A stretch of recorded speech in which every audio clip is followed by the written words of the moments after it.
Okay, so we have Coiby and Aman for uh, this video, and we had just gone through opening points, and the place where we were that I decided to turn the recorder on was the point about that we need a long, deep breath to make sure that the mind is oxygenated, that we want to put the part of the mind to work that requires the most energy. We want to put the part of the mind to work that requires the most energy, and that's the frontal cortex, which is also what you would call the human part of the mind. And we do that because that part of the brain, which let us say, makes humans generally different than most other species, is because dogs, for instance, don't have that part of the brain, and neither do many apes and chimpanzees. They don't have that part of the brain. And that's what makes us human. And that you probably heard long ago that humans only use about 10% of the brain. Have you heard that? I mean, it's been a classic since the 1950s.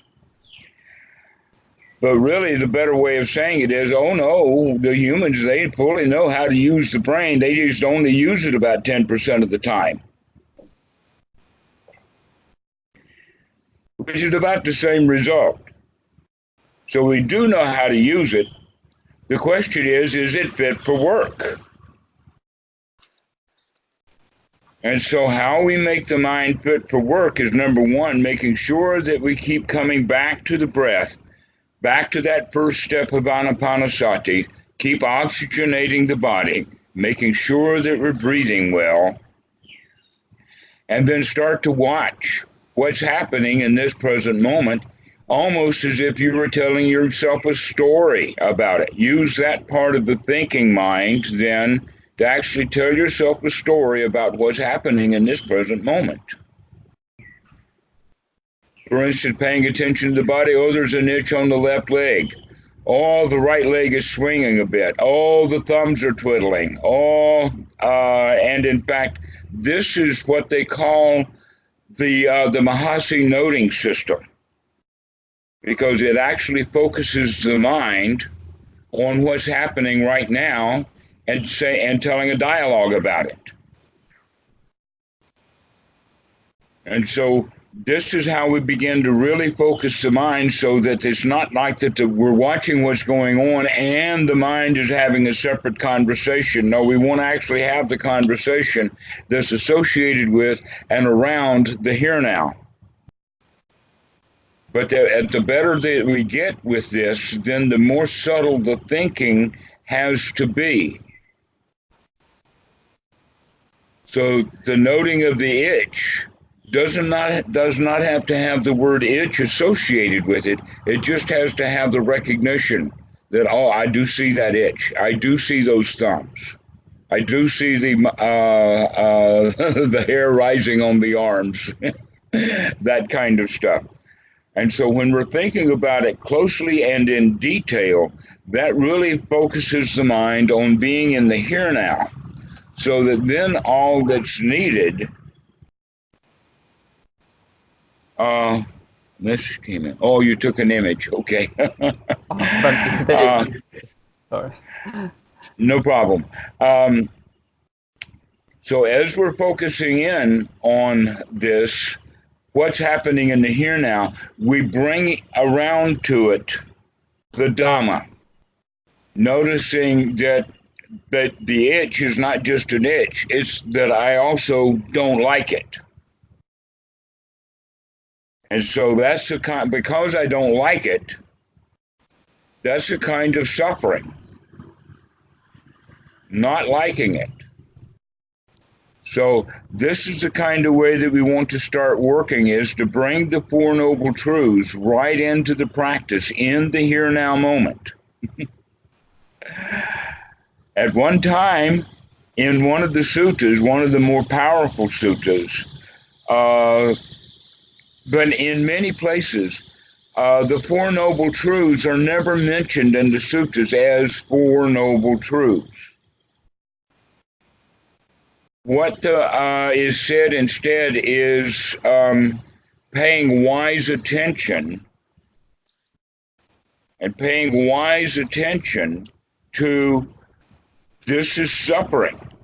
This is the cause of the suffering. The itching leg is not the cause of the suffering. The itch on the leg does not cause the suffering. The suffering is I don't like that itch. This is the cause of suffering. And then forgetting about the itch altogether, say, never mind, I can be happy in this moment. That's the third noble truth, but it is said in the way of this is freedom from suffering. This is what it's like to be relaxed. This is what it's like to be in a deep state of nibbana, or even a shallow state of nibbana is a whole lot better. This is freedom from the suffering of that itch. And now we also recognize that, that means that the path or the way that the Buddha laid out is extraordinarily practical. Because all I have to do to come out of my suffering about that itch is to remember, to wake up to this present moment. By remembering, that means that I can say, aha, I do not have to suffer with that itch. Aha, I can come out of that itch by not paying any attention to it. I can focus the mind on another part of the body. And so we bring the first part of the Eightfold Noble Path right into practice right away. And in doing so, we change our attitude from being a victim of the itch. The itch is itch, and I don't like it. That's the victim. I need to scratch it. But change of attitude is into, oh no, I can do this. I'm powerful. I'm strong. I'm stronger than that itch. I don't have to scratch that itch. Ain't I a strong dude? I'm a lion. I'm so strong right now that I do not have to scratch that itch. I can let that itch be an itch without scratching it. That's the strength. All right? The strength of one who has right view is that we can handle that stuff. We're eager to practice this, and we become joyful, knowing that it can be done. So this is how we begin to practice. The first step of the Noble Path is to keep coming back and keep coming back and keep coming back, so that we know that even if the mind wanders away, even if it wanders away sneakily in the background, still I can focus the mind. I can come to this point. I can be here now. That's the first step of the practice. And when one has the let us call it confidence, that we can do that, the sutras talk about it in the sense that no matter how obstructed the mind is, the student knows that no matter how obstructed it is, he can bring his mind back to this present moment and see reality as it is. Now, this is remarkable. This is the first knowledge. This is the first step of Sotapanna. The first step of Sotapanna is to take the knowledge that I can clean out the mind. And that comes as confidence builds. Over a long period of time of your practice, you begin to understand that, yes, you can. Yes, you can. You can clean out the mind. All we have to do is catch it. And we're already beginning to get on guard for that, so that we can catch the mind as it wanders away and we can bring it back to this present moment. Now, this skill that we're developing, this skill of sati, and also the skill of right effort and right attitude, all based on the foundation of right noble view, this new system that we start to work on and develop as a skill in the sitting, we begin to take that same skill out looking for things to apply it to in the real world.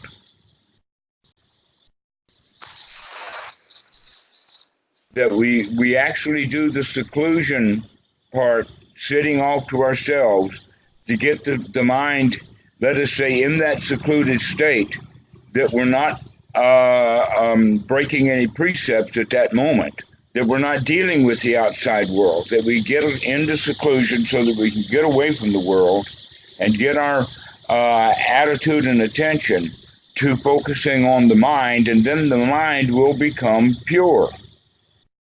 For short periods of time, the mind will actually get cleaned out. There'll be no hindrances there. And then the next thing that needs to be cultivated is one's right view.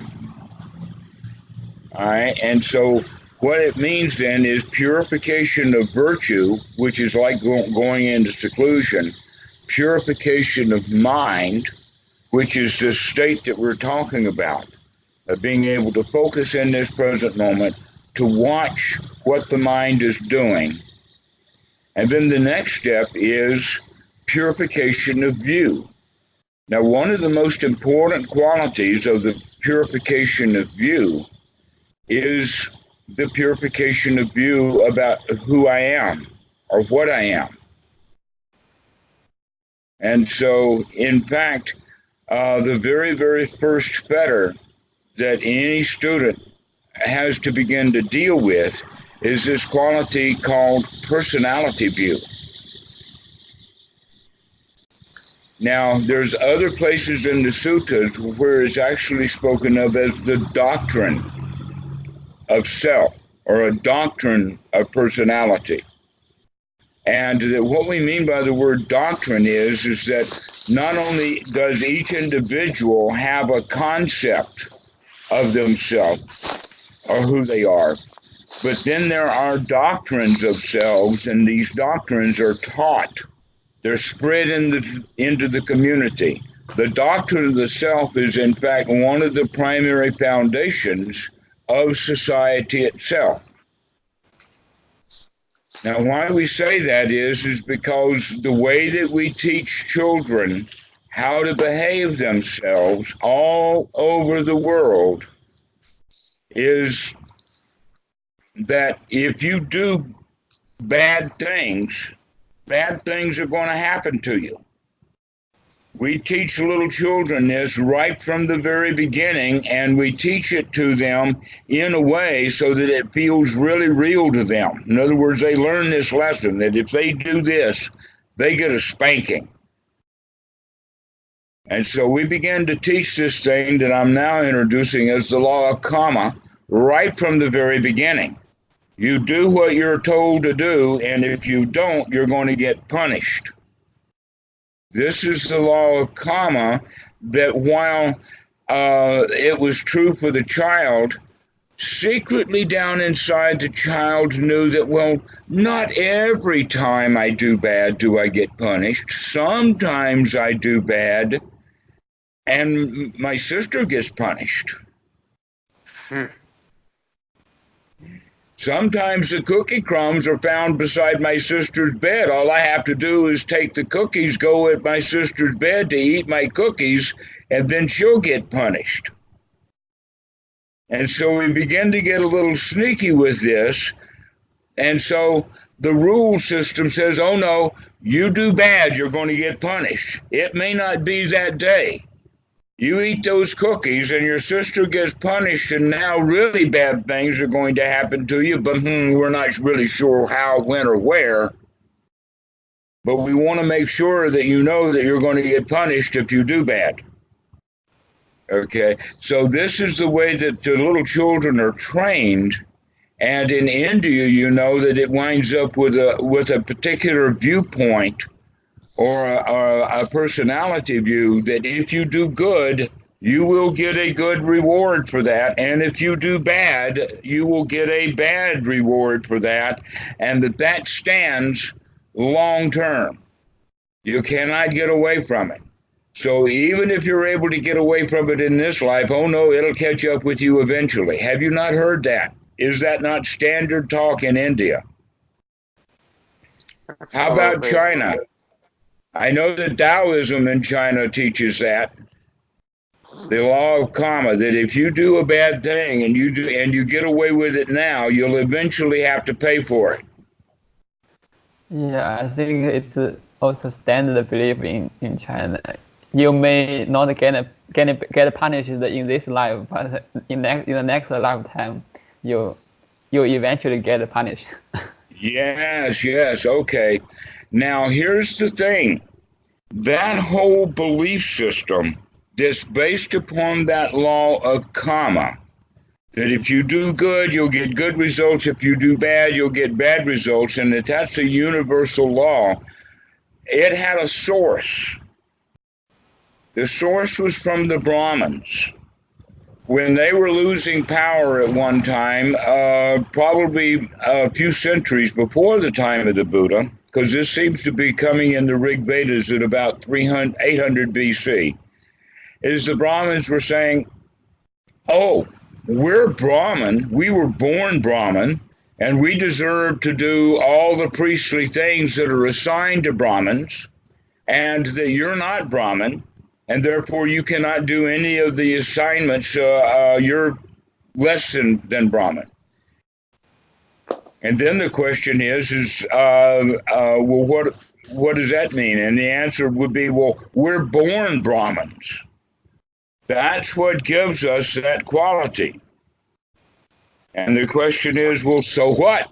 And the answer is, well, to be born Brahmin, you had to have been good in the past. If you were good in the past, then you'll be born Brahmin. And because you were not Brahmin, that means that you were not as good as we were in the past. Aman, have you ever heard that story before? Not. Okay, well, that's where it all got started. Was the Brahmins become Brahmins because they were good in the past. And so this is where that law of karma came from, and that we've been using it for our children. It's also used in Thailand with the Buddhist precepts, that those are given to the Thai children in the sense that if you break the precepts, then you're going to get somehow punished in the future. And so this law of karma is universal throughout mankind. The thing that was remarkable about the teaching of the Buddha is that he set this stuff upside down. And the first thing that he did to set it upside down was talk about the law of karma itself. Now, the first thing that we can actually understand, there are times if we do bad, we are going to get punished for it somehow or another. If we yell at somebody, they're going to yell back. That's an easy example. There are times when we do good things and we get good results. We give somebody a gift and they really like it and they smile. So there are good behaviors that give good results and there are bad behaviors that give bad results, but the Buddha wants to make sure that you understand that there is a cause-effect relationship that's there. That the good action actually caused the good result. And so like the little girl eating the cookies on her sister's bed was actually quite devious, but it did give her good results. That bad action gave her good results. But actually what happened was that it wound up destroying the relationship between she and her sister. And they both suffered greatly.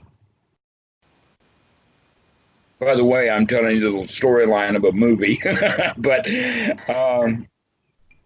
that's how it goes, you see. But it was not magical. It was not the karma machine. It was what was happening within the minds of these two little girls. It was cause, effect, cause, effect, cause, effect over and over and over again that ruined the relationship, not the karma machine. Now let's use an example that's kind of weird. We'll use the name Hitler because universally it used to be, and so that everybody hated Hitler. He was a really, really bad dude, and so I'll use him as an example, but it doesn't matter about whether it's Hitler or not. It's just a long, long, long time ago. And after that dude died, he spent a long time in hell. And they tortured and all of that. But after a while, he was no longer in hell. He was reborn, but he was reborn as a mule or a donkey, a jackass. And so the farmer decided that he was going to buy the jackass as kind of a gift for his little daughter. And so the first day she was very excited, and the jackass was out there in the yard, and she comes out and she pecks it, and the jackass makes a bad move and steps on the girl's foot and really hurts it. And now she's really screaming and crying, and the father gets angry. He gets the gun and shoots the donkey. Okay, now here's the philosophical question. Who's responsible for the killing of that donkey? Was it because the karma machine did it? That the karma machine had this all figured out in advance and was just using this as another way to punish the Hitler for his past actions? Was it the fault of the farmer? Was it the fault of the little girl? Was it the fault of the donkey? The answer really is that if you look at it from every possible position, you can come up with, there's extenuating circumstances on both sides, and we wind up not sure where to lay blame. That we really can't lay it at the foot of a karma machine because we've got no clue that this is Hitler. Only the karma machine knows that, if the karma machine does know that. And so here's the question of how does the karma machine know that Hitler is in fact Hitler? What was the identifying thing? Now, there have been events like Hiroshima and Nagasaki to where there was like 100,000 people died within a second. There have been times when buses went over bridges and landed in a ravine, killing dozens, if not tens of dozens of people. Airplanes have gone down, killing 300 or so. How does the karma machine figure out who's who among all the wreckage and rubble? Certainly it's not DNA. Certainly it's not down at the elemental level, because there's not enough data at the elemental level. If the karma machine is going to keep track of not only just all of the humans, but all of the animal life, we're going to have some sort of identification code that's at least a 20-digit number. So that means that the karma computer itself is going to have to be a really, really super, super duper computer to keep track of all of this stuff. But this is the belief system. But when we look at it scientifically, we recognize, oh no, this whole idea of a soul that transmigrates from one life to the next, experiencing the results of past actions here and there. And that in India, they think of this as consciousness. It is consciousness. Now, the whole idea of consciousness is also very much what the Christians think of. They see their self as a body, but it's kind of like an airy-fairy or a ghost-like apparitional body. They have real eyes, but the eyes are not really real, physical eyes. They're apparition eyes. But with that, the senses are there. But still, the important point is that we can remember Granny. We remember and recognize. In other words, consciousness is being reborn for the Christians. And it's either born into heaven or born into hell, depending upon which way God wants to kick your particular football. Now, the thing that's very interesting about all of the imagery of hell is that it is physical pain. And yet, within the teaching of the Buddha, we recognize, wait a minute, physical pain is not suffering. It's not liking that physical sensation that we call it pain. And by the label of pain, we're actually suffering over it when we don't have to. That the suffering is optional. If that's true, then one should be able, with a good clean mind, go even to hell and watch that apparitional body be torn apart, have the skin stripped off, only to be grown back according to the Islamic tradition. And every day the skin gets stripped right off again. Others religions have it as a lake of fire. Others see it as a very violent place. Others see it like underground, like in a tunnel or a cave or whatever like that. But in all of these cases, it's very difficult to paint a mental, or excuse me, a photograph or an image of hell the way that hell actually exists in the human mind. One of my jokes on Buddhist jokes is the Buddhist walks up while there's a Christian and an atheist talking. And the atheist says loudly, "There ain't no hell." And the Christian responds, "The hell there ain't." And the Buddhist smiled and he says, "Hell, you're both in it right now."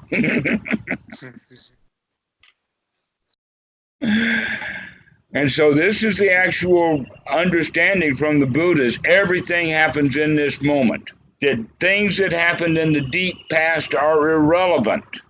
Things that have not yet happened yet are irrelevant. And places like mental apparitions that have, through this doctrine of self, become real places. That even in Thailand, some people think of Nibbana as a place or a city. The Abhidhamma Buddhism that was in China, I think it still is around, with Abhidhamma, the best Western Buddha, Maitreya, who is going to set up the Buddhist lands of the West where everybody can easily become enlightened. Okay, this is that same kind of story. That's a Buddhist heaven. Those places are not in physical existence, they're mental states. And that every human being passes in and out of these various mental states. And yet the personality or the doctrine of the self says, oh no, these places are real, and so is you who will go to these places. And yet, if you look at it from modern physics, we can see it's not possible. There's no such thing as the fastest supercomputers that exist nowadays are far superior to the ones that were around 70 years ago. And yet, looking out in space, there may be planets that we can't see that might have their own supercomputers. But one thing's for sure, and that is there is no supercomputer in nature anywhere that quite fits up to the task that the karma machine that's believed in India and in Buddhism actually exists. There's just no possibility for that kind of thing to exist. And yet this is also the power that the Christians give to God. In fact, what the Christians have done is nothing more than paint the face of God onto the supercomputer called the karma machine, and then put a back door in it. What's the back door? The back door is forgiveness. Oh, you too can be an asshole, but if you ask for forgiveness, you can get in the back door of heaven. But the front door is only good for those who are good. If you're a Brahmin, you'll be born Brahmin, which is supposedly a good thing. So this doctrine of self actually has been used throughout the centuries to help manipulate and control people. We start to manipulate and control people when they're little children by telling them if they do bad, they get punished. But then we grow up expecting that there's going to be some authority figure around who is going to make sure to enforce the laws. There's going to be police, there's going to be governments, there's going to be priests, there's going to be big businesses, there's going to be education. I call this the GREB. G-R-E-B.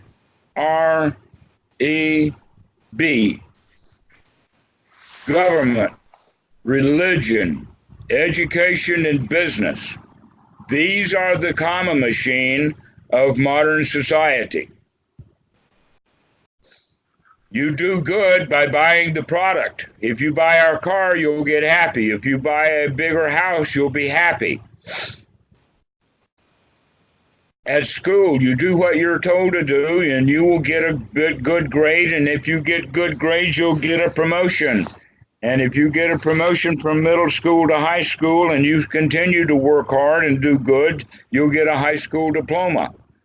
And if you get a good high school diploma and you continue to work hard, you can get a college education. And then you can buy a car. And then you can buy a house. And then you can buy a wife. Or, wait a minute, however how you accrue one. But you got to have that college degree first.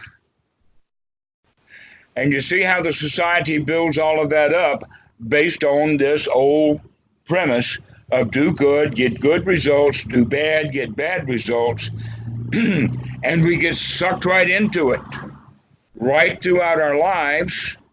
And by doing so, what we have done is we've given away that very soul that they think we have. In other words, if there is a soul, I owe it in allegiance to GRUP, G-R-E-P. I owe my allegiance to the government to be a patriot. I owe my allegiance to do what I'm told to do in school. I owe my allegiance to be a consumer and to buy what I'm doing. But I mostly owe allegiance to the religion. And I have to do what I'm told to do. In other words, they've got control of the soul, leaving each individual human being like the three of us as victims to this system. We're victims of this system, and we play the victim's role. We start off as victims.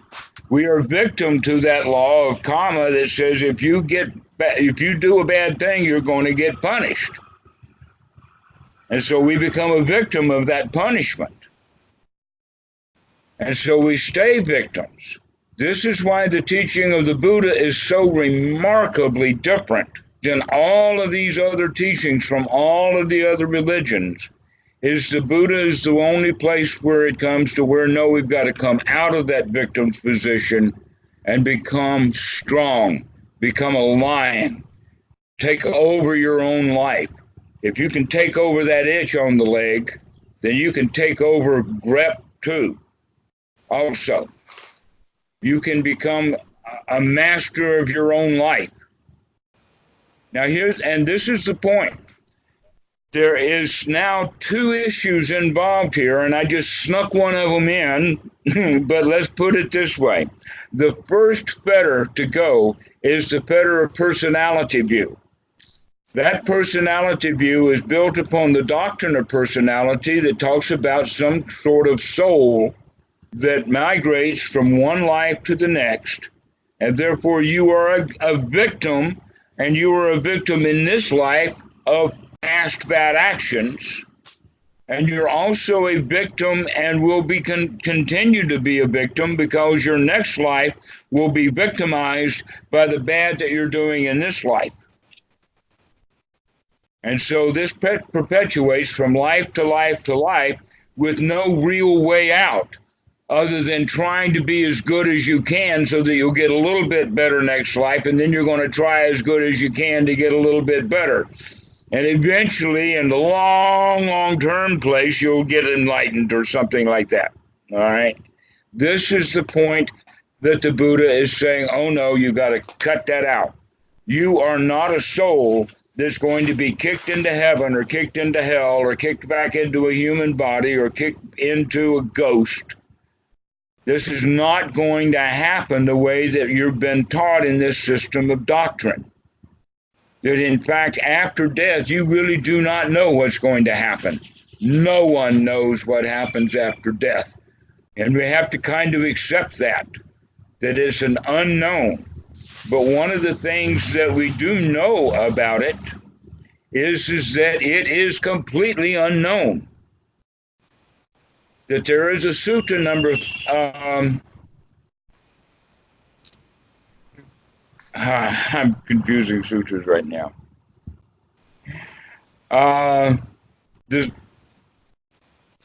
The sutta has to do with the karma machine,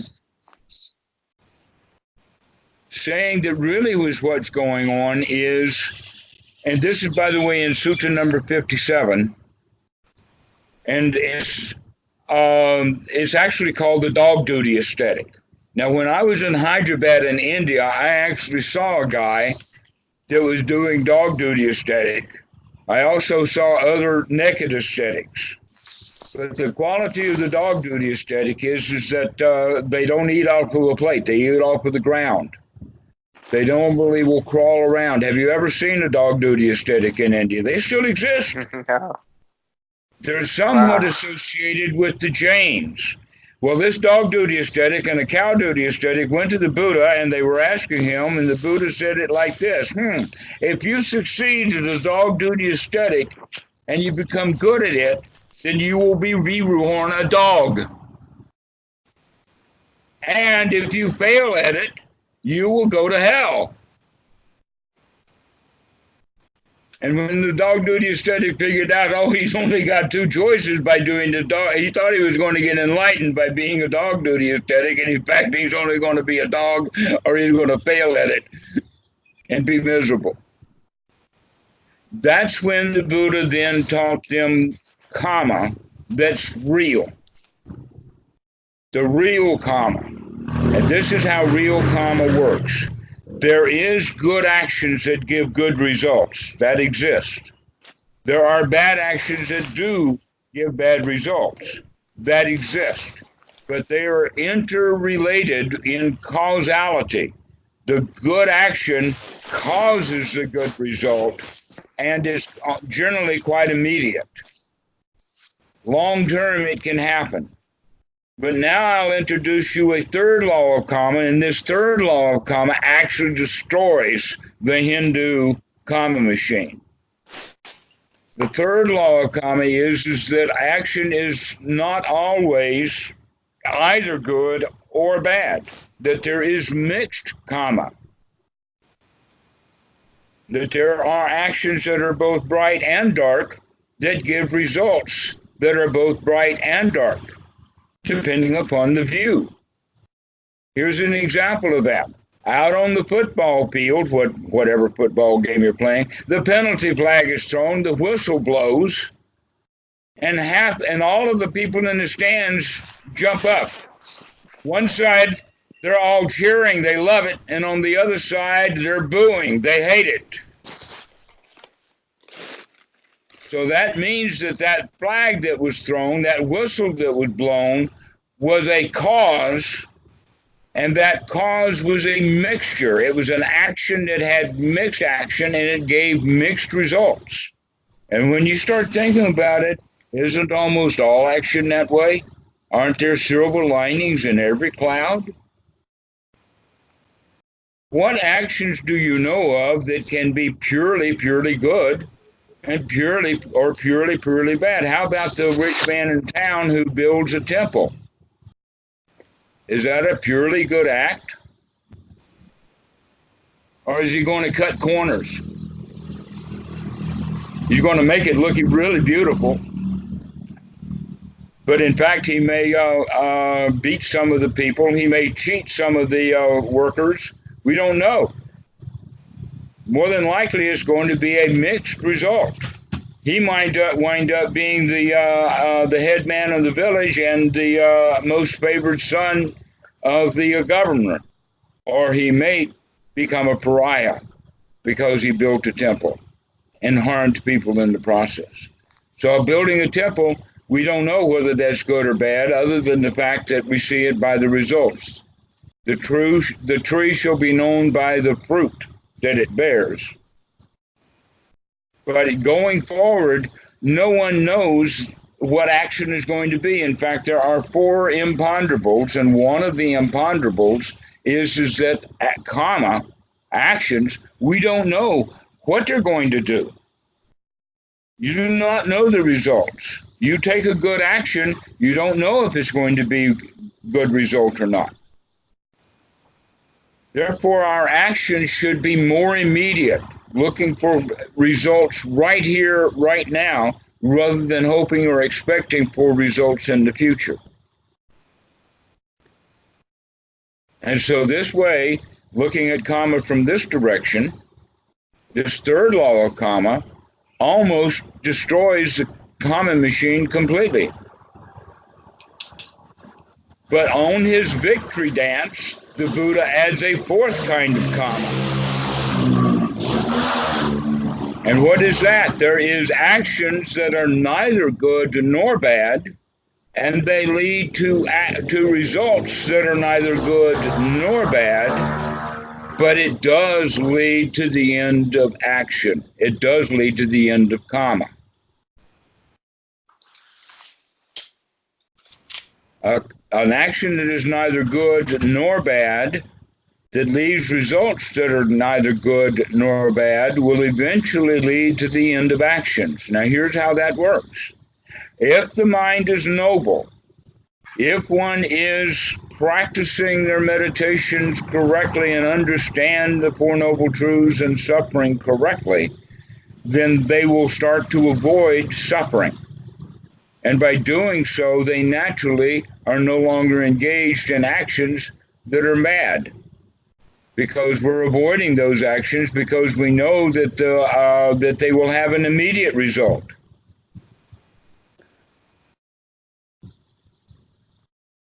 The next one, which is even more profound, and that is action is not good because we only expect immediate results. We're not looking to do things so that we can get some future reward, that we become very immediately oriented. For instance, the guy doesn't build a temple this year because last year when he built a temple, oh, what a headache it wound up being. And so he doesn't build one. We start taking actions that give immediate results and stop hoping for the benefit of our actions now being of value in the future, because things don't work out the way that we're expecting. What this means is that we become more relaxed. We take an easier attitude towards life. We are no longer driven by our own delusions about our own karma machine, of avoiding bad behavior simply because we're trying to avoid the punishment, but rather we don't engage in bad behavior because the mind is noble. We don't do that. We're better than that. We're lions. We're not victims. I don't have to go steal cookies from the kitchen and eat them on my sister's bed. If the rule of the house is you can't have cookies after whatever, then okay, Mom, I'll abide by your rule, and I can do that happily. I'm the lion here. I can be happy with that. So this is how we should look at karma. In this way, the fourth law of karma is actually liberating. The third law of karma merely destroyed the first two laws of karma, or the karma machine. But this fourth kind of karma is actually liberating. And here's the things that it liberates us from. Number one, it liberates us from a self that is controlled by supernatural forces, by magical forces. There is no soul for a god to kick around. Therefore, gods become irrelevant. The god becomes irrelevant because the god has no effect upon me, because the god can only affect a soul, and there is no soul. I'm above that. I'm higher class than that. I am not going to be a victim carrying around a soul for someone else to bruise and punch. Free of that. Now, in Sutta number 22, the Buddha talks about that he was accused of something. What he was accused of was on the breakup of death, on the breakup of the body, at the time of death, the existing being was annihilated. That sounds like atheist belief. The atheist in the U.S., though the word atheist has a whole lot to do with there is no God, basically what they're saying is there's no God and there's no soul. That me is me, but when the body dies, that's the end of me. But in fact, everybody knows that the me, whoever that is not going to be the same throughout that time, that from the birth until the final death and the breakup of the body, that existing being went through many, many, many different stages. In fact, so many different stages in such profound ways that it couldn't possibly be thought of as the same existing being. And yet that's the belief. That is, there is an existing being that lives in the body and it dies when the body dies. In that regard, atheism and Christianity are very, very close together. Why? Because at Christianity, they can control you both before you die and after you die. The atheists, they can only control you before you die because they can control that existing self. That existing self that is carried then is carried around by a loser, by a victim, by someone that believes that the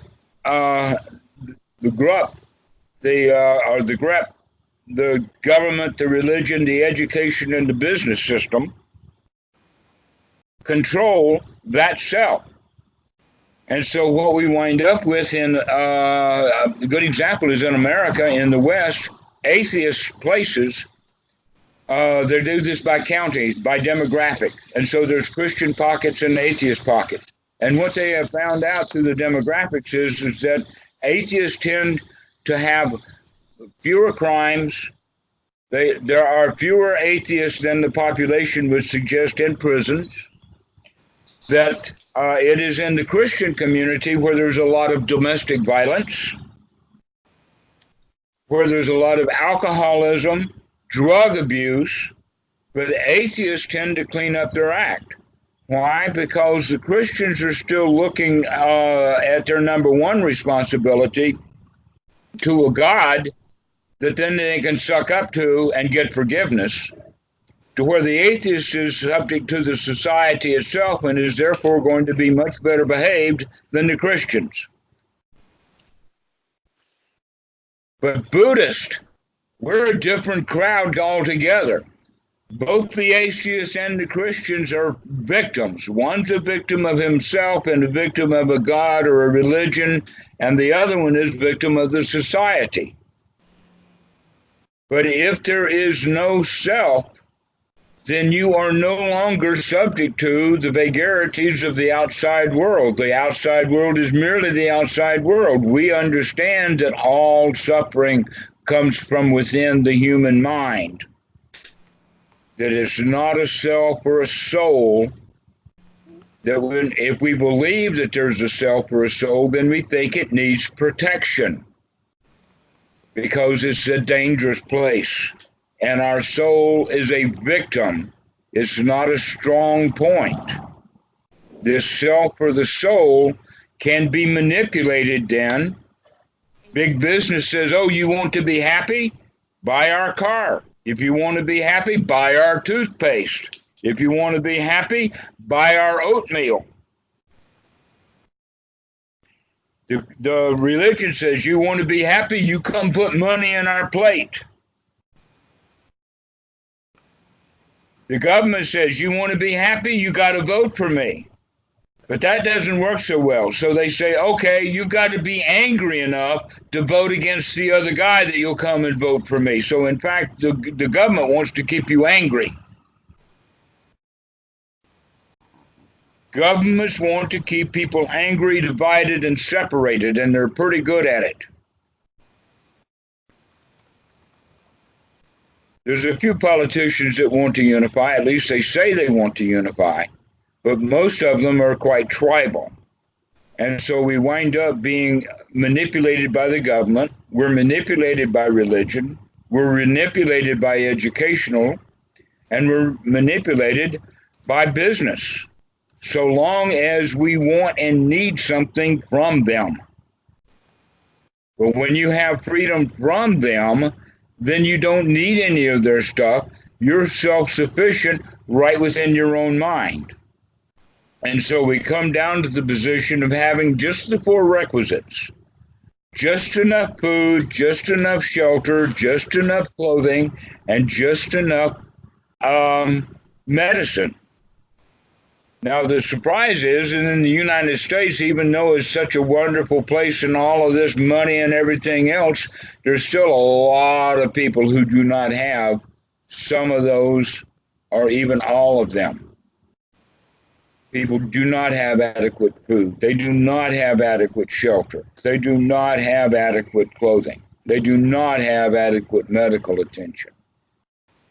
And so this is something that you have to have as a responsibility for yourself, is to come up to the level so that you have an adequate life. If you do not have that level of adequacy, then the world will have an effect upon you. For instance, people who have no shoes tend to have feet problems. People who live out in the, let us say in a tent in a city, it's dangerous because a tent does not provide the kind of protection that adequate housing would. And so we have to have those four basic requisites. But after that, we can be completely free from that society. In the system of the teaching of the Buddha, this is called Sila Bhatta Paramasa, that we drop the fetter of our attachments to rites, rules, and rituals. We drop our attachments to doing what we were told to do. We drop our attachments from this karma machine mentality so that we can become free. Free from society, free from religion, free from government, free from education, free from business. Wow, free from business. That's the hard one. Most of us eventually get free from the education. A lot of people get free from religion.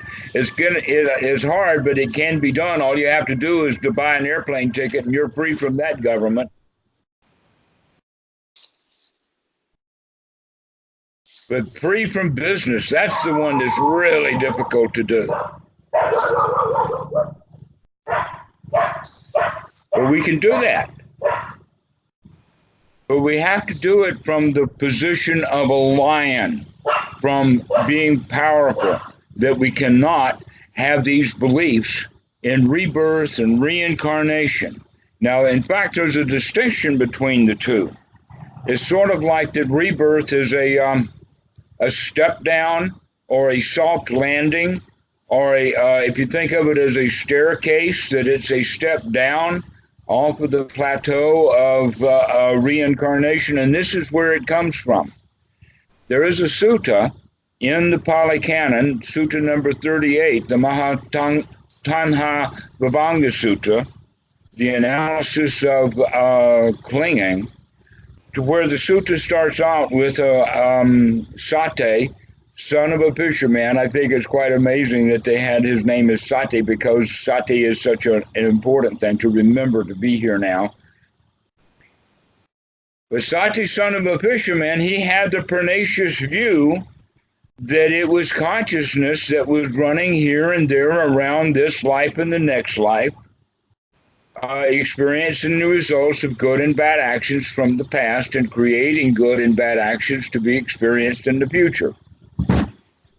And the Buddha was quite, let us say the Buddha really roared his lion's roar. He really, really put down Sati. You despicable dude, you don't know what you're talking about. And then he turned to the other monks and he says, what do you think, O monks? Does Sati have even a shred of wisdom? And then all the monks agreed, oh no, Sati doesn't have a clue about what's going on. But what he was doing was he was actually quoting Brahmanism. And so the Buddha points out that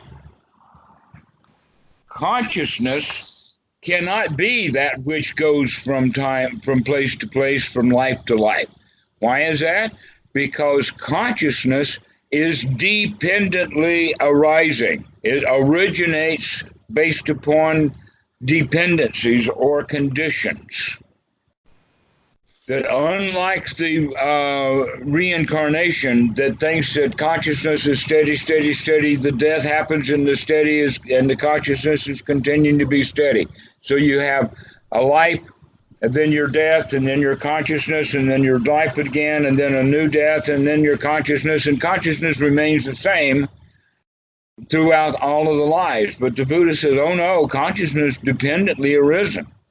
Then he talks about it in the sense of it's like a fire. That fire is known by its fuel. And so the fire is known like a house fire, or a car fire, or a log fire, or a grass fire, or a dung fire.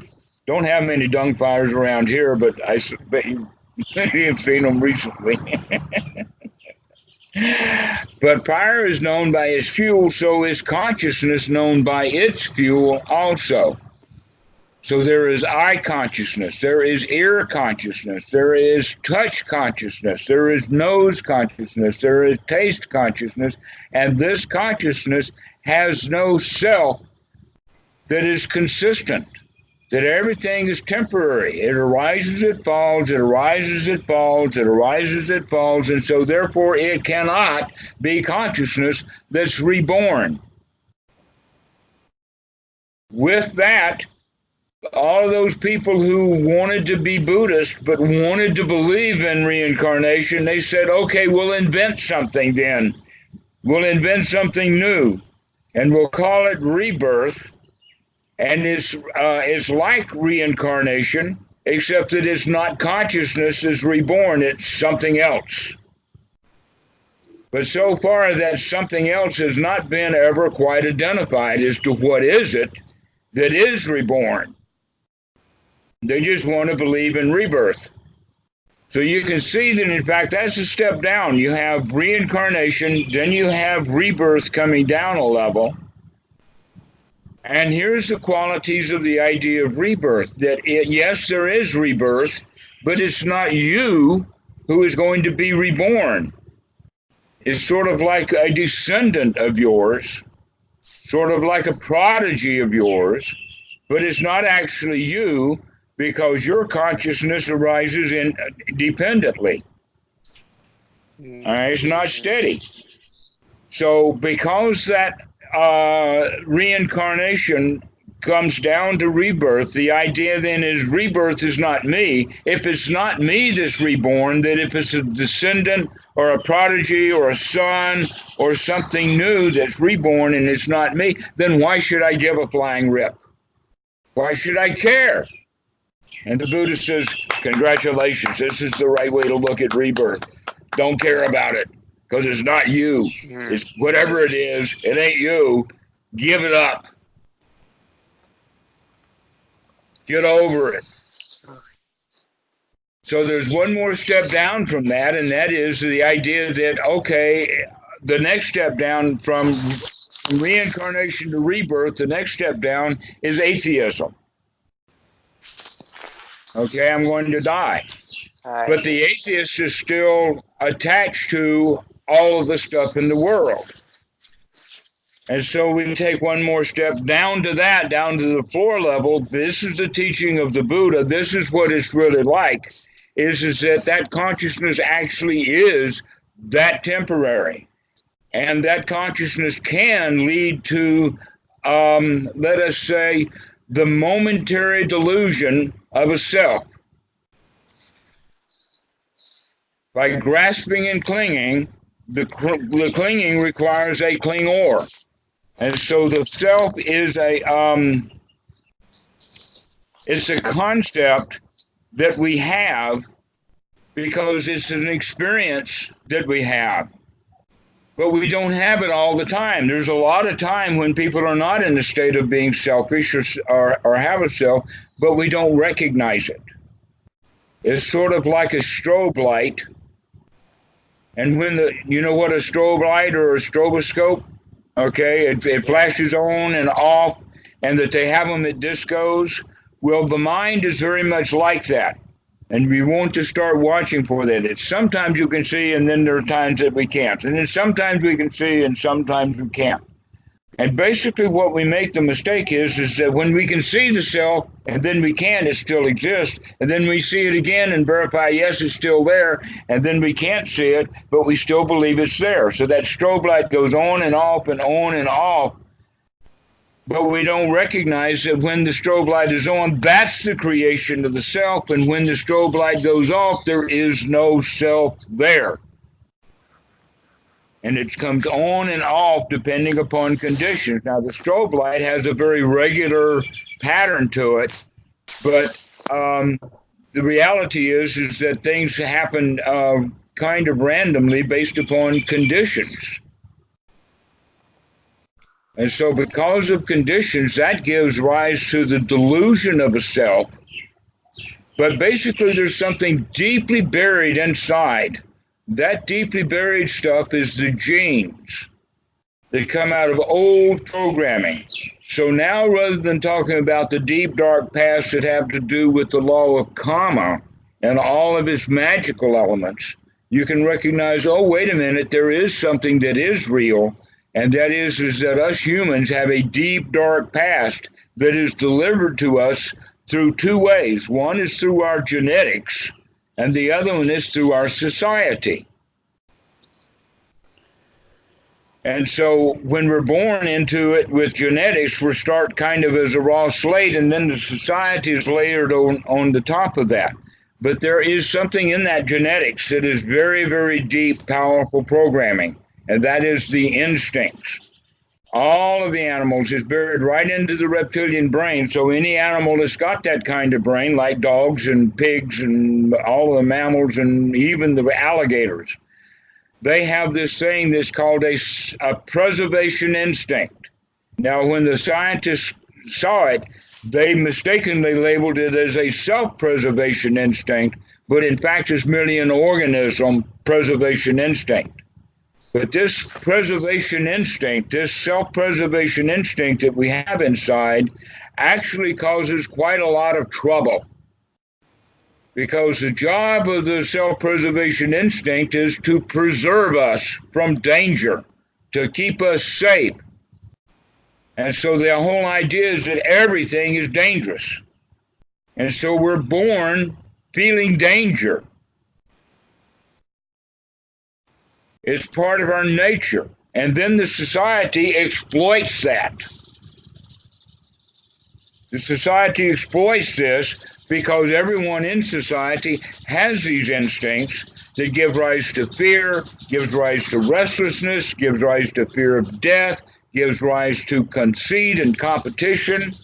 Not just competition for the food that's in the forest, but we wind up in competition with each other over intellectual things. That really, it doesn't matter what somebody thinks or believes. They can still be friends. It's only when you take my apple, that's when there's a problem. But we solved those kind of problems long ago. And yet we still feel fearful. And the society supports that fear. And that fear is based in this deep, deep self-preservation instinct that then eventually gives rise to the feelings of liking and not liking. Like, for instance, not liking that itch. Why? Because we kind of see it from the self-preservation area is it must be dangerous. There must be something wrong if the leg itches. Maybe there's a snake biting it. That's the itch. And so we have to go pay attention to the itch. But our conscious mind, the human mind, knows an itch is just an itch. There are no snakes on the porch. I don't have to open my eyes to check to make sure that it's not a snake biting me. All right? I don't have to scratch it. I don't have to look for ticks. I can just accept that it's an itch. And I'm a strong dude, and so I don't have to scratch that itch. But the ordinary mind, coming out of that self-preservation instinct, will say, uh-oh, danger, danger, danger, we got to go do something, we got to go do something. And that's why we can become so exploited by the society, is because we think we want something when in fact everything is good. If we would just take a look at how things are right now, things are pretty darn good. I mean, both of you are just sitting here listening, happy. The building is not collapsing. It's not full of snakes. The water is not coming up to your chest. Everything is good right now. And it's normally that way. So why do people feel so bad if things are so good? The answer is we're not paying attention to how marvelous things really are. We're not paying attention to it. What we're paying attention to is some old problem in the past. And then we start thinking about it in the future. And so we get involved with, wait a minute, if things were not really good in the immediate past, that means that they were really yucky in the old past. Where in fact, that's not true. That's thinking of it from the position of the law of karma. The reality is that the reptilian brain grew up in an environment that was needed. And the human being 100,000, 600,000 years ago grew up in an environment where the brain that was developed was needed for that society at that time. Now we have a completely different society. One thing about it is that it's quite safe on a regular basis, but the other point is that the people who are living in this safe society still act like it's a dangerous world, like it was 600,000 years ago. Isn't that amazing? That the humans have built a society that they're not actually capable of enjoying yet, because our brains are still too primitive based upon some of the rules in that society that are trying to control us. If we give up that control by recognizing, oh no, there's only this present moment. If the immediate past, like 5 or 10 years ago, is unimportant, then the deep long ago past is even more not important. And so even thinking about what I was in the deep past, thinking about reincarnation and thinking about rebirth is actually quite a waste of time. But the most important point about it is that it is a dangerous, dangerous belief. And why is it dangerous? Because that belief prevents people from actually progressing along the noble path of the Buddha. That baggage has to be left outside. Belief in a self, belief in rebirth, belief in reincarnation, and all of the victimhood that comes with that has to be left outside. But equally, we have to leave out all of the stuff that belongs on the outside also, including all of the rites, rules, rituals, ceremonies, punishments, laws of karma, and everything can be left out so that we can go into that holy temple that's really holy, super mundane, because in that place we are free from the self and we are free from society.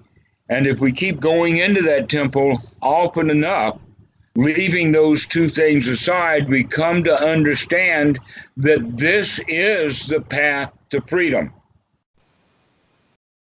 Without any doubt at all, we have knowledge and vision of what is and what is not the path. And we know for sure what is not the path of the Buddha, what is not the path of liberation, is doing what I was told to do by society. Now, both of you, you've been doing what you were told to do by society for your whole lives, right? Are you free from suffering yet? Nope. I've rest my case. Doing what you're told to do is not going to make you free from suffering. But paying attention to suffering so that you can get out of suffering, that's the way out of suffering. Not doing what you were told to do, not even by an old teacher like myself. This is all your job to do. I'm giving you 100% responsibility to take over your own life, because your own ways of doing things is your suffering. This is the teaching of the second noble truth.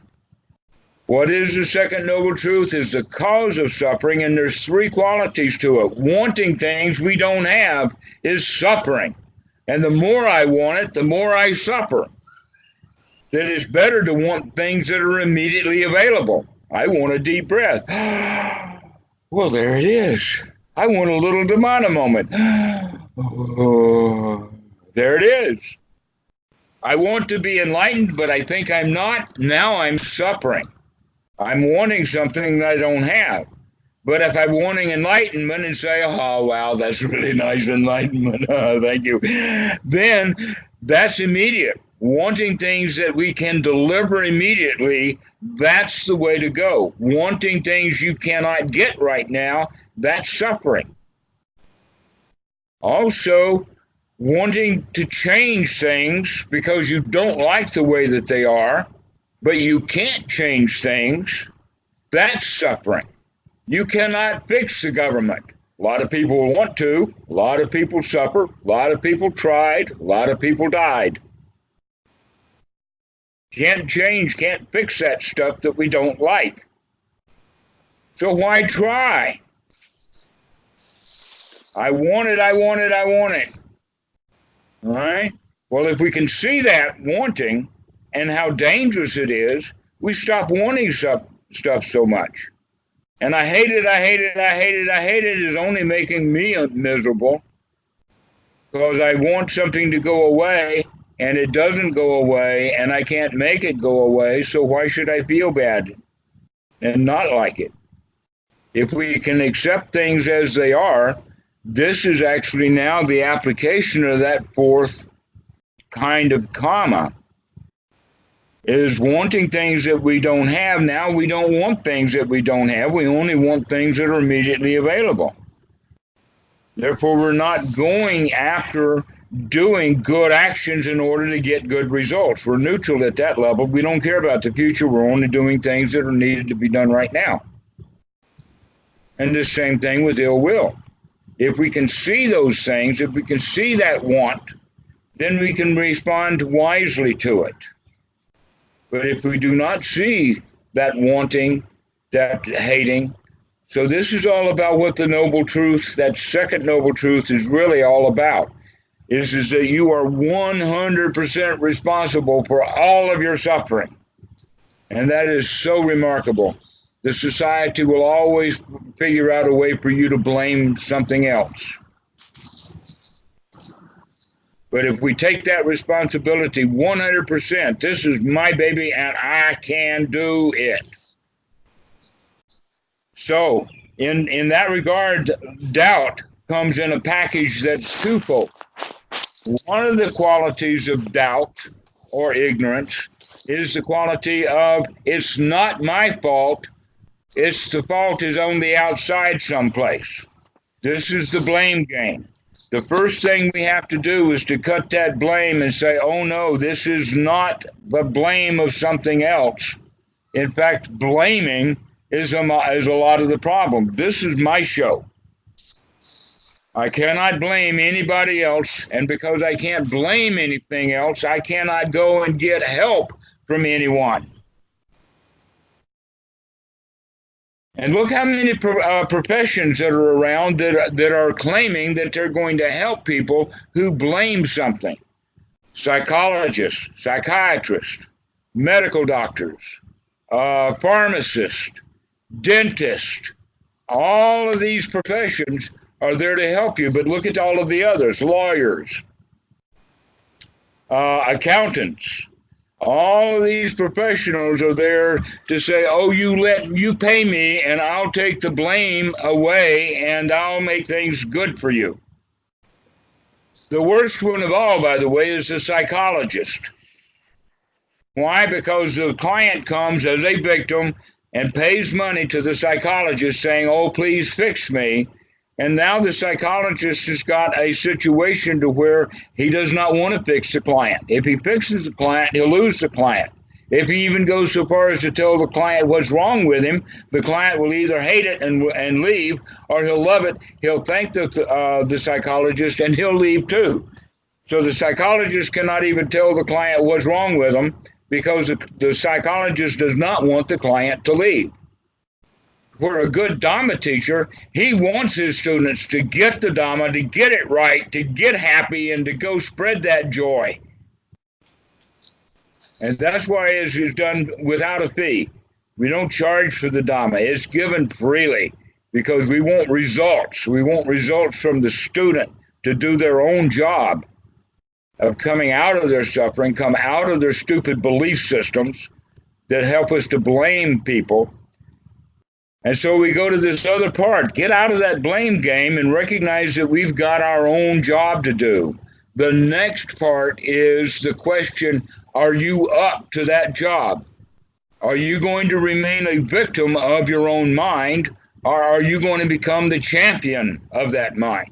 Are you going to come to the point of that personality saying, no matter what, I can clean this mind out, and I can come back and I can be here now and be joyful? Just a little, not a moment, just a minute.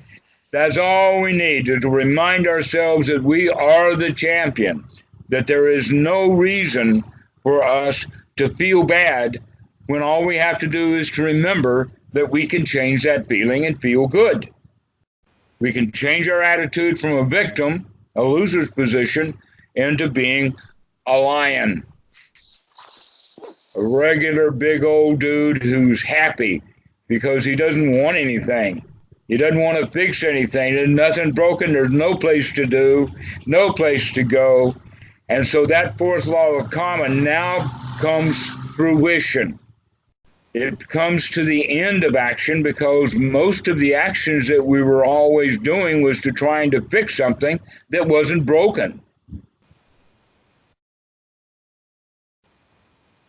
Most of our actions are done because we're trying to fix things that are not broken. Once we can see that things are okay as they are, then I can sit down and relax. Well, guess what? Only the Buddha recommends this. Doctors, lawyers, Indian chiefs, accountants, psychologists, preachers, priests, religious people, even many Western Dhamma teachers, no one will give you the advice to just enjoy your life. Quit, hang out. No, everybody says, oh, you've got to do this, you've got to do that, you've got to practice, you've got to go, you've got to do, you've got to get a job, you got to get a degree, you got to get it. Up, 2, 3, 4, up, 2, 3, 4. There is a sutta. In the Sutta Nipata, this sutta is the sutta about a man running down the road. He's after something. And while he was running down the hot road, he recognized, wait a minute, why am I running so hard? I could actually just walk. I could just stroll. And as he was strolling down the road, he saw a big tree with a nice shady spot under it. And so he said, why am I walking out here in the hot sun? I'll go over there in the shade of that tree and rest for a while. And when he got over the tree, he saw that there was a seat under it. And so he said, why am I standing in the shade when I can go sit down on that tree, that seat at the base of the tree? That's your whole life. That's your whole life story. Why are you running when you could walk? Why are you walking when you can stand? Why are you standing when you can sit down and enjoy your life? If you've got the 4 requisites, that's all you need. Why are we out there running the road? Yes. Go ahead. What about actions that I guess cause you suffering, but in trying to fulfill the 4 requisites? So like at this very moment in my life, I am unemployed. I have a certain amount of savings, so I don't need to rush to find a job. But at some point I will need to find a job because I will, if I don't, I'll lose my apartment. I won't have food. And it seems like when doing those actions, so if I'm working on my resume, I can get very stressed out about completing my resume, applying for jobs, that whole process. So it seems maybe easy outside of those actions to just relax, just sit down, enjoy life. But it seems like those actions are full of suffering. No. Here's the point now.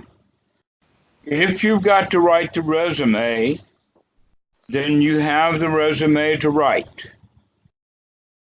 But we're not talking about that right now. What we're talking about is your attitude of being stressed out about it. If you recognize while you're writing the resume that you're really stressed out and you can see that, that's the point in time to say, never mind, Mr. Resume, I'm going to come and have a little Nirvana moment. You stressed me out. I don't need you right this very minute.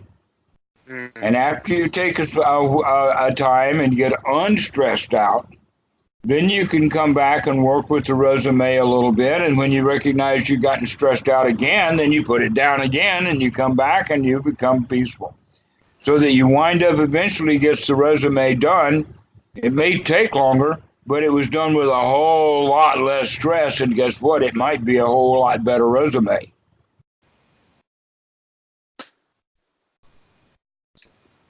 So how is that for an answer? It's good.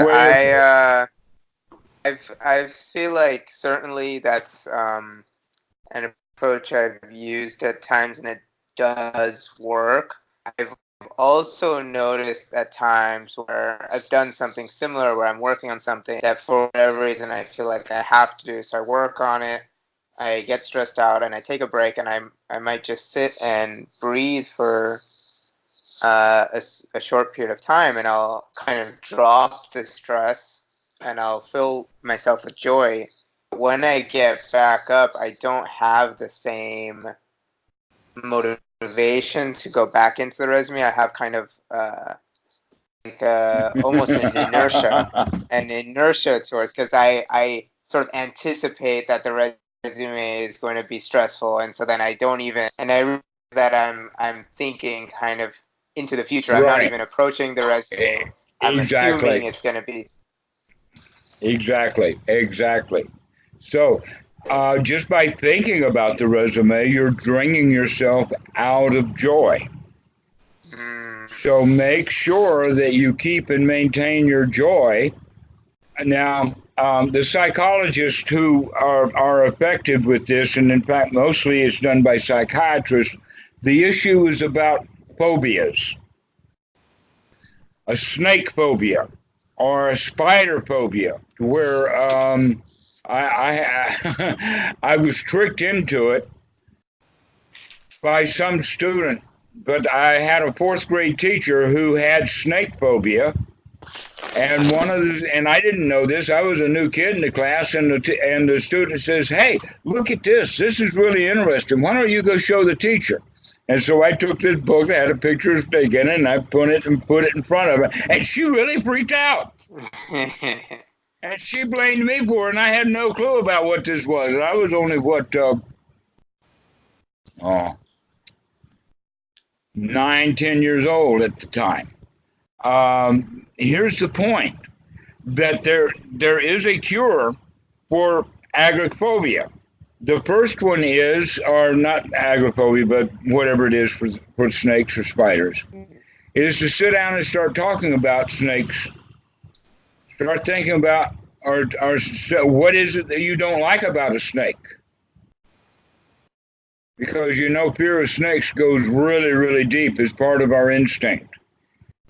The snakes were not friendly to us at one time, way back when. And so nowadays, why should someone get freaked out about a picture of a snake? It's not a real snake. If I'd brought a real snake into the room, I don't know what this poor lady would have done. I should have thought of that. I should have gone and gotten one. Bring it to school. However, we can get over those things by talking about it, by talking about the picture, And by getting a little closer to it and a little closer to it, and every time the fear comes up, we back off. We get back into a state of peace and quiet, and then we go approach it again until we can go and actually look at the picture of the snake. And eventually, if it goes that far, then an actual non-poisonous snake is actually presented to the person with the phobia, and they will be able to touch the snake and then handle the snake and then get over their fear of the snake. Because there's really nothing wrong. There's nothing really dangerous about a snake once you see it. The problem with the dangers of snakes is that they see you and you don't see them while you walk right into them. The problem is not snakes. The problem is the human mind not paying attention. That's what the real problem is. And so we become afraid out of these things. So now you've got that same thing with the resume. The resume is now your snake.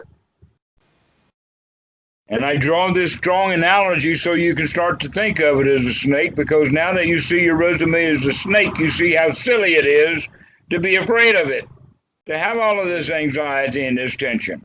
It is just a snake. That's all it is.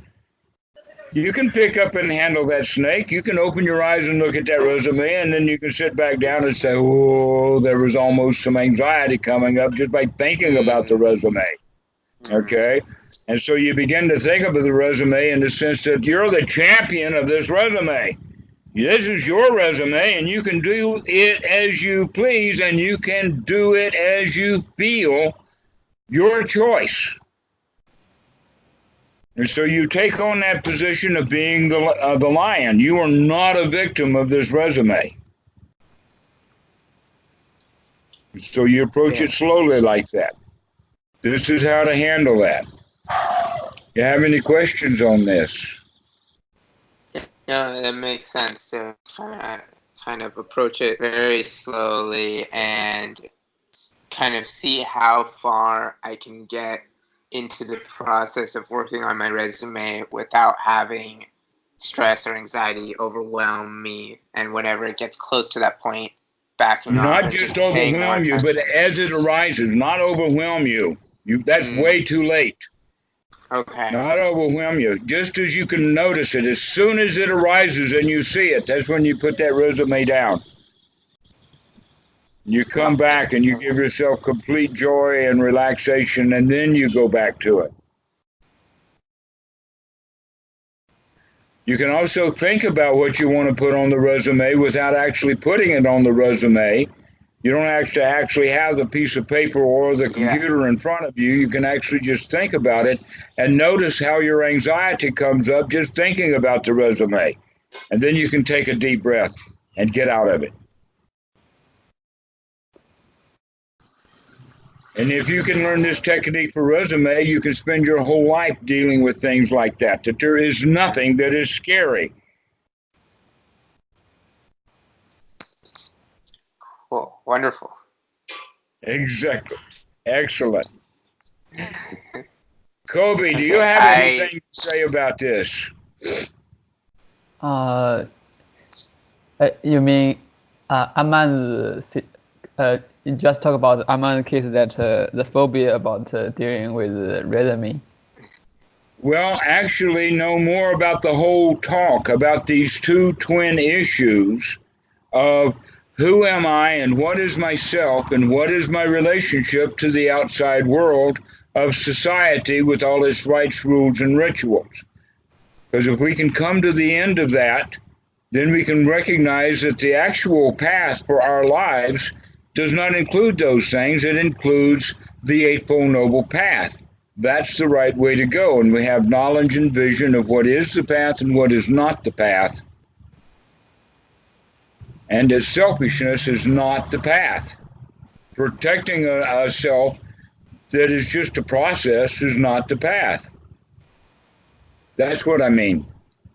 Okay. Yeah, I have a question about, you just talked about personality view. Our sense of self keeps changing, but it is some biological feature like our DNA, our iris or fingerprint they just stay the same through the whole life. It seems that there's something can identify a person. Okay, while that is true at a certain level, it's also not true at a certain level. And that is that everything about your body is different than it was when you were a little kid. Think about the first memory that you have and what your body looked like then. And you say, wait a minute, this is not the body that it was then. It's gone through changes. And then we begin to recognize, oh, it's been going through the process of change all along. I just haven't been paying attention to it. That in fact, within 7 years, every molecule, every atom that's in the human body will have been exchanged for something else. That every cell that's in the body will eventually die, and all the stuff in that cell will be carried off by the bloodstream and put into the lungs or into the kidneys for the urine, and everything changes. Another thing which a lot of people don't know is that of all of the various animals and pieces of bacteria, etc., that live within your body, the human gene that you're talking about, the human DNA, is only 1% of all of the different kinds of DNA that are inside of you. Some human you are, 99% of you is bacteria. Another way of looking at it is by weight. That about 60% of the human cells, or by a volume or count of cells, only about 40% of the entire human body is human cells. The other 60% of all of the weight of the body are other organisms. Most of them are in the gut, but a lot of them are in the bloodstream. They live between the cell walls and all kinds of things. So you are not quite as human as you thought you were, and you're not quite as permanent as you thought you were. The things, and that body is not yours. That the body just does what the body does, and the best you can do is watch what it's doing. Now, here's something quite interesting on that level, and that is because humans have such little hair, we wind up having neuron cells all over the body. But never mind that you have fingerprints, the important point is that you have the sense of touch. That there are more neurons for touch level on the tip of your finger than there are in your eye. There are more cells, sensitive cells, on the touch of the fingers than there are in the eyes, but the eyes actually have a huge complex system of interpretation of that knowledge or that data that's coming into the eyes. But you know that mechanics and sometimes even musicians learn to see with their hands, see with their fingers. I remember when I was working on automobiles that sometimes you cannot see the bolt. You cannot see the place where you're going to put that bolt, and you cannot see all of the stuff that you're going to put on that bolt to attach it. All of that has to be seen with the fingers. And so we can feel the way that the bolt is. We can feel where the threads are. We can feel what it's like to get the devices spread on that bolt. And then we can begin to turn that bolt and make sure that it's going into the threads. That kind of stuff is extraordinarily complex, and yet we can see with our fingers. Because the whole body is nothing but a brain. That's the part that's really amazing. The human brain does not stop inside the skull. It goes, the whole brain goes right down the brainstem and right out through all over the body. That's something very unique and special about the human body. And yet, it's not yours. You cannot change it. You cannot be old one day and young the next. You cannot change your height. You cannot change your weight. There are very many things about the body you just simply cannot change. It is not you. It is not yours. Sorry about that.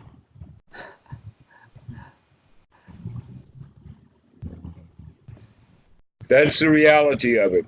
It's a toy to live with, a joy machine to play with, a friend to have, but it ain't you.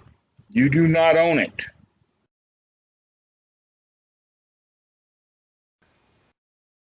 Which means you cannot manipulate it. And yet look how many industries are designed around manipulation of the body. And everybody feels bad because they can't manipulate it the way they want to. I mean, look at cosmetic surgery, liposuction, or putting bee juice in the eyes, all kinds of things. How about makeup? Or platform shoes to make us taller? All kinds of things we do to the body trying to make it different and better because we don't like it how it is. We want it to be different, and look how hard it is to make the body different. And so we kind of cheat and we say, well, I can't make it taller, but I'll put on platform shoes, but everybody knows that those are platform shoes and you're actually shorter than that. It doesn't work. And so we feel miserable still. Even with platform shoes on, I'm not taller than I was. Once we see this, then we can say, wait a minute, if the body is the body, I might as well enjoy it the way it is. It's going to get old, it's going to get sick, and it's going to die. The point can be is when you are ready for death, when death is coming, how are you going to receive death? Happily or in great trepidation and fear? Are you going to be angry? For instance, the guy that killed you by shooting you in the chest is standing in front of you with the gun, the smoking gun, and he's laughing at you. How are you going to handle that? A lot of people in the movies will say, I'll see you in hell. And so we die angrily. The question is, how can you get yourself to the point so that you're so free of the body that you can die happily? Let it go. We don't know what's going to happen after that. But this is one last point, and that is there is a sutta, Vajragatha on fire. It's sutta number 72. And that 72, Vajra is asking the Buddha one question after another, after another, after another, after another, through 10 questions. And these are all Brahman kinds of questions, like, is the world eternal or is it not eternal?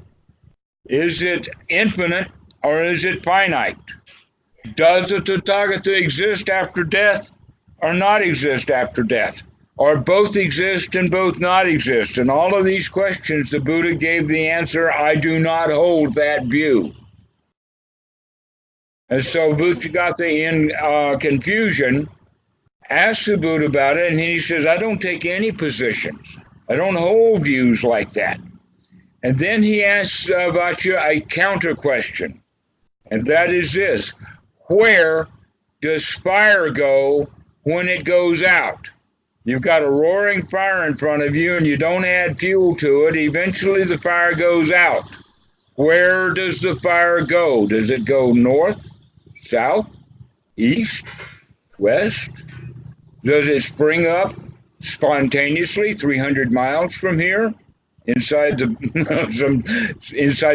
woman's womb or whatever? And Vajra had to answer, no, the fire does not go east. It does not go west. It does not go north. It goes not south. It goes out. And so the question with you, when your body dies, where will you go? The atheists say you will go out, but the Buddha says, oh no, you've been going out all along. And then you come back, and then you're out, and then you come back, and then you're out, and then you come back. And if we're attached to the body, then we'll be very fearful. But eventually the body's going to die. When it dies, you say, out, bye. Goodbye, cruel world. I am so happy to be out of here for sure.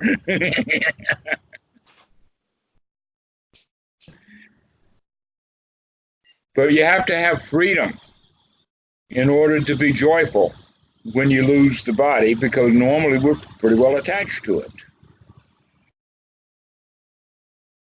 So where does your fire go when it goes out?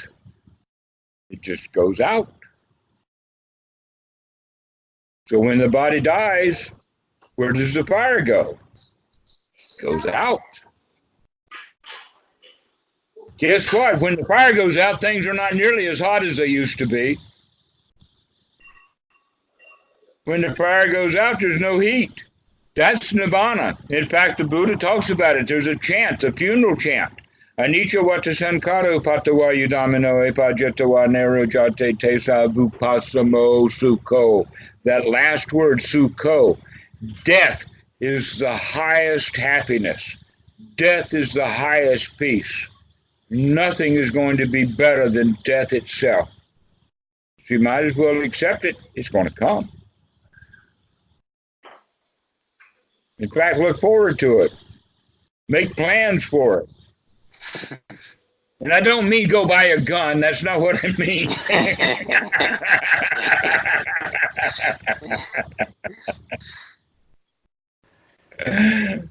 But recognize that that too does not have to be suffering. I have another question about the sense of self.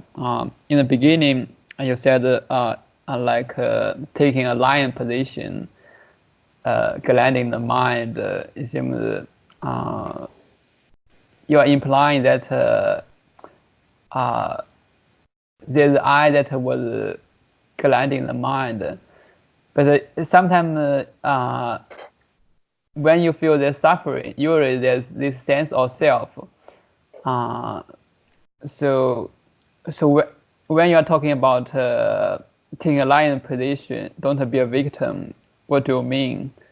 I mean like this. For example, if you ask me to lift my hand, I feel that there's I that is lifting the hand, and it seems that I can do it very confidently and very easily. Okay. But I'm not sure when I'm lifting the hand, there's also a kind of sense of self.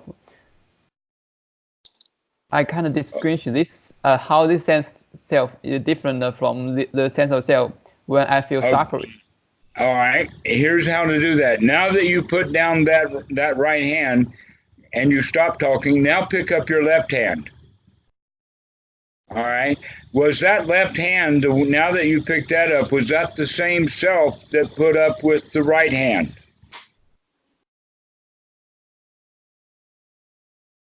The right hand was picked up with asking a question about the self.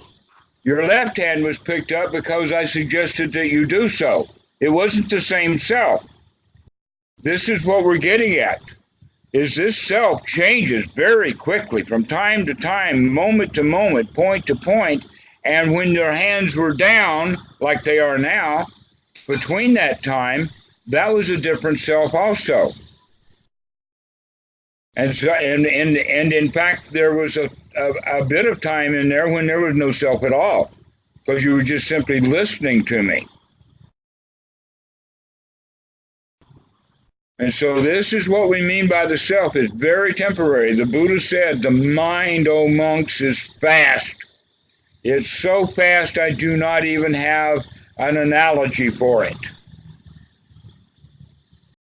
And so I thought that I would show you by your hand raising there that, wait a minute, that's how fast that self changes, flickers from one to the next. One consciousness and the next consciousness is, things are all temporary. And there's no connections other than the delusion that there is a connection, because we haven't yet seen the gaps between it. Once you begin to see the gaps in there, to recognize there are points in time when there is no self there, then that's when you say, all right, now I get it, I see it, it happens, it comes and it goes, and it comes and it goes. It is not a permanent entity. That the reason we speak the way we do is because the language, the English language, but even Pali and all of the languages of the world are set up as if there was a self. And we have pronouns like I, me, and my, and things like this. And so the language supports that delusion solidly. But once you start recognizing, because you can see how the mind is working, and you can see that all this raising of the hand and that raising of the hand was a different self. with different motivations, different intentions, and that everything is moving along quite quickly in this sea of Idiopapajayata is the Pali word for it, but this sea of Dhamma, our environment. The environment, by the way, is one. And Matt, look at each one of your rooms there, and you can see the environment that you're in. And then you recognize both of you have been out of the country that you're in and been to other countries, and so you're in a different environment, but the quality is environment is environment. It's a oneness everywhere. Wherever you go, there you are. There's an environmental kind of thing. And so this is kind of like the big Dhamma that goes everywhere. It's the environment that we find ourselves in. And when we begin to see that relationship between the environment and the individual is related through the senses. And so we begin to be much more sensually oriented rather than thinking about I move my arm, but it's rather marvel at the fact that the arm moved. It moved. That a lot of the movements of the body are involuntary. We move and we don't even know we move. And so there's something deeper in the brain that we're completely unaware of. So this idea of the self, this conscious self, thinks it's in charge, where it's not. It's not even in existence most of the time. But when it is in existence, we know it. We see it. And we think there's a continuity there that does not exist. Upon close inspection, you will see the gaps. That's what to look for. And so your meditation, going back to the idea of a strobe or a strobe light or a stroboscope, is that our sati is going to be like that. That we'll remember, we'll wake up and we'll take a look, and then we'll go back to sleep. And then later we'll remember, we'll wake up and we'll take a look. We do that over and over again, and you've probably been around a place that had a strobe light, and you can begin to see what was there. When you see the strobe light and you keep seeing it flash and flash and flash, you can get a really good idea of what's in the room. But one of the things that's difficult to see is how things move. That you can flash it on and see an object, and then that object moves while the light is off, and then it moves back to where it was, and then you flash again, and you think that object was there all along, where in fact it moved. But if we keep watching, we keep strobing, we keep noticing over and over and over again, taking yet a new look, we get a much clearer view of what's actually there. We begin to detect that those things are moving while we're not looking. And the more often I look, the more likely I'm going to catch that thing moving. You can imagine like that with a strobe light on a dance floor. At the beginning, it looks like all the dancers are not dancing at all. But the more closely you watch, you begin to see, oh no, there's an entire show out there. These guys are actually dancing. It's just that we're only catching just a glimpse of it from time to time and not recognizing that this thing is a dance. The whole environment is a dance. Everything is dancing. But because of our stroboscopic way of looking at it, it looks like everything is not moving. But the closer you look and the more often you look, the better you can see all of this dance. Everything is dancing, dancing, dancing. One of the dancing things is the self. It falls down on the floor, and then it jumps up, and then it flies around, and then it falls down on the floor again. It's just all over the place. And yet, because we're not looking at it, we think it's there and it's solid, when in fact it's not.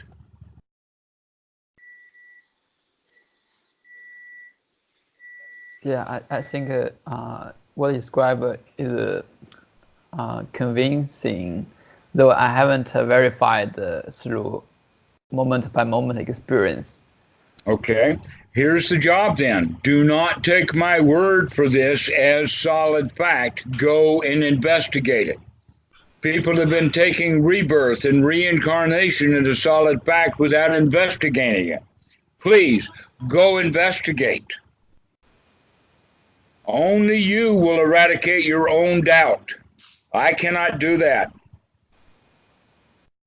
Only you can see what clearly is going on so that you can come to the conclusion, wait a minute, ain't like that at all.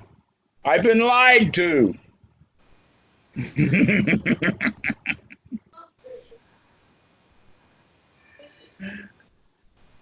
So this, go ahead. I must leave. Thank you. I was about to close this thing down, so this is a good time to stop. Okay? Because I think I've hammered this home pretty well. You've got to see this for yourself. Go take a good close look. Every time you can remember to take a deep, long breath, start to think about how the self changes.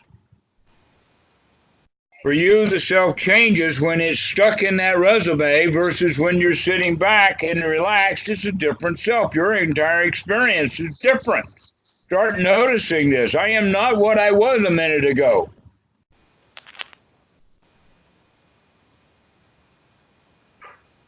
When you see that you're a crowd, you become to get more unified. There is a unification of mind that will happen, but that'll only happen after you recognize that this self that I thought that I was is not actually one thing at all. It's a crowd. And it hops all over the place. There's not even it that hops. There's just a lot of hopping going on.